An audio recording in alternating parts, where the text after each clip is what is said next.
And even higher and higher at about 7,000 to 8,000 feet, this could be going 40 miles per hour.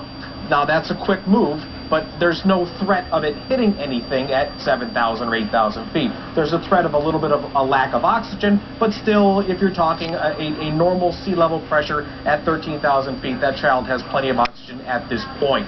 Now, there is no way to tell where this balloon is because we haven't been in contact with this helicopter, but I've been looking from this helicopter up at this balloon now for at least 15 minutes, which means I know this helicopter can't go any higher, or it would, to give us a closer picture. So as it's shooting up, the top layer of where the altitude could be for a helicopter, probably 10,000 feet. Doesn't want to go much higher than that. There's just not much more air up there. There's not a lot of lift up above that.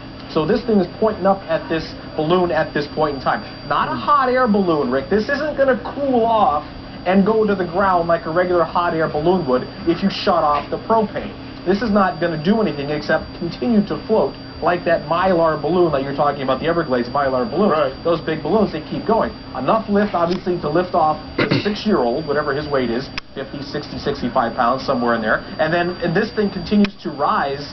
I'm just concerned that at some point in time, this thing has to lose some air. Right. In order to lose air, there may have to be put some type of hole in this thing to slowly allow that air to release. Chad, let me get back to you in just a little bit. The question here is, Kira, of course, what can they possibly do about it? Right? Well, and that's what the Sheriff's Department, when I talked to Kathy Davis at Larimer County, said, look, we don't know what to do. We've contacted the Air Force, we've contacted news helicopters, the FAA, air balloon companies. Gene Meserve, our Homeland Security correspondent, actually made contact with the FAA. Gene, what are your sources telling you? I mean, what can they do? What are they doing at this point, Air Force-wise, FAA-wise? Well, NORAD at this point says it's just monitoring the situation. It is aware of it. It has not been asked for any assistance. It's a local matter at this point. They haven't launched an aircraft or anything like that. But we did speak to someone with the Colorado State Police. He said that a National Guard rescue helicopter has been launched to head in the direction of this balloon, but this state police spokesman was unaware of what they might be able to do about this situation. He said they're just evaluating it at this point in time, trying to figure out what sort of action they might be able to take.